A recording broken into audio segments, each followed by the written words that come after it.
curate top-notch content, and mix in your reverse-engineered content. Now that you have a clear idea of the themes of your competitors' most successful content, look for third-party content that non-competitors or lower-level competitors produce that meet these themes. When you do this, you're saving a lot of money. You obviously don't have to create this content. Instead, you're just simply sharing it. However, you're doing yourself a big favor because you are giving your target audience the kind of content they are looking for. You're giving them something to engage with that based on your research of your competitors, they already like. When you feature this content, you tend to attract the same types of audience as your competitors. Now, curation can only take you so far. You shouldn't build and maintain your Instagram account solely on curated content. You're being lazy when you do that. Instead, you use this content to draw and engage with your audience members. Next, you then come up with a short list of your competitors' very best content and you come up with your own version. This version has to be so much better that it's obvious. This is the key. This is what will put you over. Because remember, you're trying to build a persona. Up to this point, when you curate, the only persona you're building is that you're just part of the niche. Your brand is just another face in the crowd. You want to get over. You want to come up head and shoulders from the rest. How do you do this? You improve the best existing niche content you find on Instagram and you publish this as your own. By paying attention to video 4 and figuring out what is the hottest content in your niche, you then come up with your own version and then use this on your own feed. You rotate these along with the curated content that you are already publishing. How exactly do you improve on others' content? There are several ways you can improve the quality of content that you reverse engineer. Again, you're not copying and pasting here. You're not taking somebody's work and passing it off as your own. No, you're taking ideas so you can create your own original content, but you end up creating better content because you used one or a few or all of the following strategies. To improve content, you should do the following. Update.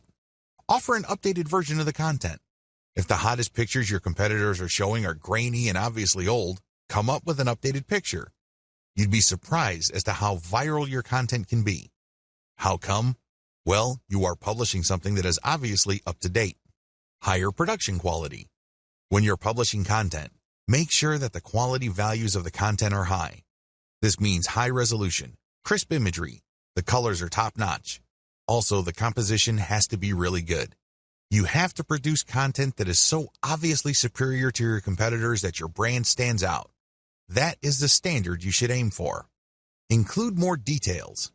I can't even begin to tell you how many Instagram accounts out there just post a picture and hashtag, if that. That's all they do.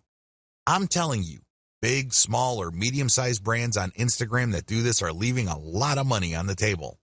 You have to give more details because when you do this, you complete information gaps in the minds of your viewers. There's less mystery. This makes your brand more trustworthy. Eventually, if you keep this up, they start looking at your brand as some sort of reference site or some sort of resource. Don't be lazy. Now, there is such a thing as overkill, but you have to find that happy medium ground between too much information and not enough. Use better hashtags. When you do your reverse engineering, you will notice that some tags get used a lot more, but unfortunately, they may be too general or they may be too broad. You might end up attracting the wrong kind of crowd. You have to play around with your hashtag selection until you reach a point where you can be sure that a more specific tag is pulling more traffic from Instagram or helping you gain more followers. Unfortunately, there is no black and white answer to this. This is one of those things that you just have to try out on a purely trial and error basis until you get it right. Come up with a better picture series. Believe it or not, when people like a picture on Instagram, a lot of them want to see more. They're not talking about pictures of the same subject or similar types of pictures. They're talking about pictures from the same series.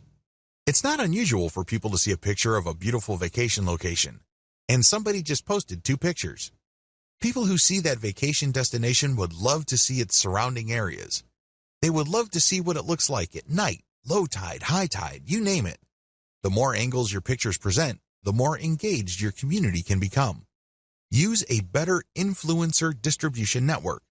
After you've done Instagram marketing for a couple of weeks, you would quickly notice that some accounts on Instagram tend to get a lot more attention in your niche than others. You should not automatically run away from these people. You might be thinking that they are competitors. You might be thinking that they are out to get your slice of the pie. Stop thinking that way. Instead, start looking at them as allies. Obviously, they already did the heavy lifting of attracting the same audience that you're trying to attract. Engage with them and get them to pay attention to your feed, and they may possibly share some of your content. Now, you may be thinking to yourself that a lot of these accounts are in it for the money. That well may be true, but there are also a lot of hobbyist accounts out there. These are people who would voluntarily share content as long as they think it's good. Call your viewer to action. To get better results than your competitors, always include a call to action. With everything else being equal, if you have a competitor that just posts really gorgeous pictures and doesn't bother to call the viewer to action, you probably would get better results if you posted superior pictures with a call to action. Remember, the name of the game here is to figure out your competitor's strengths and build on them while at the same time taking advantage of their weaknesses. Profile link call to action must address content. Everything you do on Instagram must integrate with content. Like I mentioned earlier, if you're just going to get shout-outs and you're just going to post a lot of stuff on Instagram to get people to click on your homepage link, you're leaving a lot of money on the table. You really are. Why? You want to qualify that traffic so that that traffic eventually converts into sales. How do you do that? Well, one of the most basic ways to do this is to link your profile link to an internal page. That's right. You don't link it to your homepage. People landing on your own page might not know what to do. They're more likely to click the back button. Instead, when you feature a consumer guide or some sort of list article that clues people in on the common questions regarding your niche, you can build credibility. You are also answering questions. You are also answering needs. This increases the likelihood that the person that you get to click onto that page will keep clicking internal links because they think that you are an authority. Eventually, you get them to click on a link that will take them to your email list. This is how I prefer to convert Instagram traffic. I don't just dump them into an article, which then dumps them into a sales page. It would be great if they are in a mood to buy, but chances are they are not. The better approach is to get them on your mailing list and let your mailing list, by sending content and other information, do the heavy lifting of eventually converting your list members into paying customers. That's how the game is played. If you don't follow the tips above, chances are your content is just going to remain flat. It's not going to register with your target audience members.